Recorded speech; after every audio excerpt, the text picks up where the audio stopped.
देखिए, आगामी 2026 को दृष्टिगत रखते हुए और उसके बाद विधानसभा 2027 उत्तर प्रदेश के लिए है और जो कि इस देश की राजनीति तय करता है। तो आगामी 2026 को दृष्टिगत रखते हुए जिला पंचायत चुनाव को देखते हुए अपना दल हर एक गांव, अपनी हर एक विधानसभा में जा करके ज़मीनी तौर पर लोगों की समस्याएं सुनने के साथ साथ लोगों के बीच में अपने विचार किया है और किन मुद्दों को लेकर के हम आगे बढ़ना चाहते हैं, इस बात की चर्चा करते हुए संगठन की समीक्षा करते हुए आगे बढ़ रहे हैं। लगातार देखा गया है आपको सड़क से सदन तक आप लड़ती रहती हैं, बोलती रहती हैं। इसी बीच देखा जा रहा है कि जो नौकरी आ रही हैं, पिछली 2 नौकरी आई हैं, उसमें पिछड़े समाज का जो आरक्षण है वो पूरी तरह से खत्म कर दिया गया है। सीटें जो हैं उसके जगह पे 0-0 लिखा। देखिए, भारतीय जनता पार्टी इसे पिछड़ी दलित आदिवासी समाज का वोट लेकर के एक बार नहीं 2-2 बार सत्ता में आई है और आगे भी आने की कल्पना कर रही है। लेकिन जहां तक पिछड़ा दलित इन समाज के चाहे सुरक्षा की बात हो, चाहे उनके अधिकारों की बात हो, चाहे नौकरी की बात हो और चाहे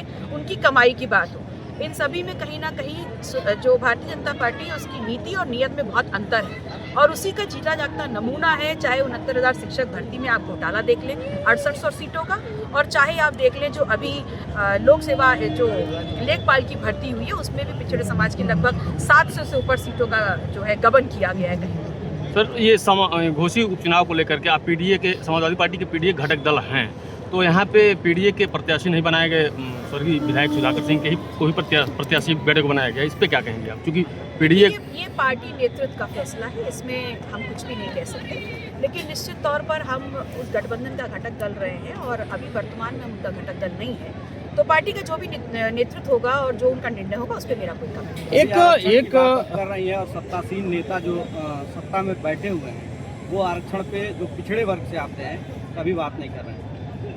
अगर आपने सुना हो तो मैंने एक बार सदन में कहा था कि आप पिछड़ों दलितों के नाम की मलाई खा रहे हैं, लेकिन सबसे ज़्यादा अगर हमारे हकों की हकमारी हो रही है तो विपक्ष ज़्यादा सत्ता पक्ष में जो विधायक पिछड़े और दलित समाज के बैठे हुए हैं वो दोषी हैं, वो पंगु हैं, क्योंकि वो कहीं ना कहीं सरकार की इन गलत नीतियों पे टेबल बजा बजा के उसका समर्थन कर रहे हैं। मैडम, महंगाई, बेरोजगारी और अपराध को लेकर विपक्ष सड़क में नहीं आता है, केवल बयानबाजी करता है। देखिए, चाहे महंगाई हो उसको लेकर के अपना दल विधानसभा का घेराव कराए महिलाओं को नेतृत्व करते हुए, क्योंकि सबसे ज़्यादा महंगाई की मार अगर पड़ती है तो चूल्हे पर पड़ती है। वो 1000 महिलाएं लखनऊ की धरती पर विधानसभा का घेराव किया। रही बात रोजगार की, उसको लेकर के तमाम युवा मोर्चा के साथ अपना दल ने विधानसभा का घेराव किया। और जब भी लॉ एंड ऑर्डर की बात होती है, जहाँ जहाँ भी लॉ एंड ऑर्डर से संबंधित बड़े बड़े घटनाक्रम होते हैं, अपना दल सबसे पहले आपको पूरी मुस्तैदी से वहाँ शिरकत करते हुए मिलता है। हम लोग वहाँ पर प्रदर्शन करते हुए मिलते हैं और जो पीड़ित परिवार उसके लिए न्याय की गुहार करते हुए मिलते हैं और न्याय भी दिलवाते हैं। मैडम, जब चुनाव आते हैं तब कार्यकर्ता ध्यान आते हैं, बाकी समय कार्यकर्ता अपने आप को मतलब ये महसूस होते हैं कि हम लोग पार्टी हितों में काम नहीं कर रहे हैं हम लोगों के लिए, इस पे क्या कहेंगे? मुझे ऐसा लगता है कि अपना दल जो संगठन है वो कार्यकर्ताओं के दम पे ही सत्ता में बिना रहते हुए भी 30 साल का सफर करके आया है और ऐसे में लगातार चाहे राष्ट्रीय नेतृत्व हो चाहे प्रदेश नेतृत्व हो, हर महीने में हम लोग लगातार अपनी सभी सीमाओं के अंदर जा करके सभी कार्यकर्ताओं छोटी छोटी बैठक करते हैं, संगठनात्मक समीक्षा करते हैं, प्रादेशिक बैठक होती है हर प्रदर्शन में और उनके दुख और सुख में हम लोग हमेशा शामिल रहते हैं। और यही एक कारण है कि अपना दल सत्ता में नहीं भी रहा लेकिन तब भी सबसे मजबूत संगठन में आंका जाता है। उपचुनाव में आपका क्या स्टैंड रहेगा? घोषित उपचुनाव में आपका स्टैंड क्या रहेगा? देखिए, ये सवाल आपने पूछा सही है लेकिन गलत व्यक्ति से, क्योंकि उपचुनाव हम लड़ेंगे या नहीं लड़ेंगे राष्ट्रीय नेतृत्व का निर्णय होगा और इस पे राष्ट्रीय नेतृत्व का निर्णय जो है अभी भी आना बकाया है। आपने एक मन से एक शब्द कहा आबासत, उसमें तो लगता है कि आप समाजवादी पार्टी के अगेंस्ट हो सके तो प्रत्याशी उतार सकते हैं क्या?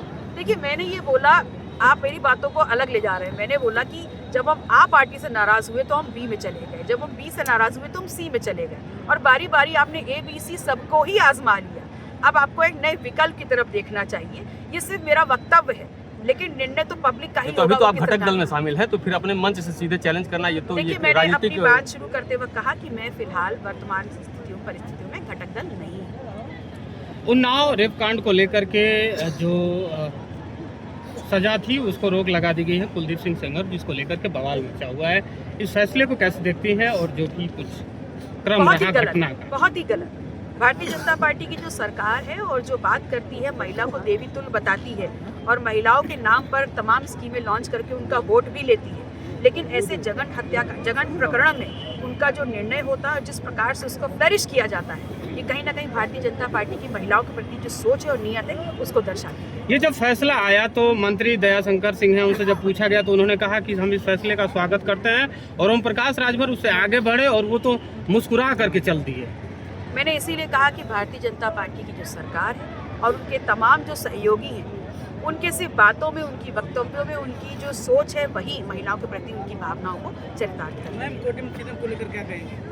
लेकिन कोटीन सिर्फ एक बड़ा मसला है और सीधे सीधे उत्तर प्रदेश की जो जनता है उससे प्रभावित हो रही है। कभी समाजवादी पार्टी भारतीय जनता पार्टी को भी उठाती है, भारतीय जनता पार्टी समाजवादी पार्टी को भी उठाती है, लेकिन हमारा ये कहना है, हमारी पार्टी का ये से है कि इसमें किसी की भी संलिप्तता हो, किसी के तार किसी से भी जुड़े हो, लेकिन क्योंकि ये सीधे जनता से जुड़ा हुआ मसला है तो कार्रवाई निश्चित तौर पे बहुत ही ज़्यादा सीरियस होनी चाहिए ताकि वो आगे के लिए नज़ीर के लिए स्थापित हो। तो क्या आने वाले चुनाव के लिए अब जो अपना दल कैमरावादी पार्टी है, अब अकेले चुनाव लड़ेगी किसी पार्टी के साथ या किसी बड़े दल के साथ, वो देखिए, जाएगी या अकेले? राजनीतिक पार्टी है तो चुनाव से तो नहीं हट सकते, चुनाव तो लड़ना ही है और आगे आगे देखिए जिस प्रकार से मजबूती से काम कर रहे हैं, कौन साथ होगा कौन नहीं होगा तो ये रात्रि देश डिसाइड करेगा, लेकिन we are open to everything.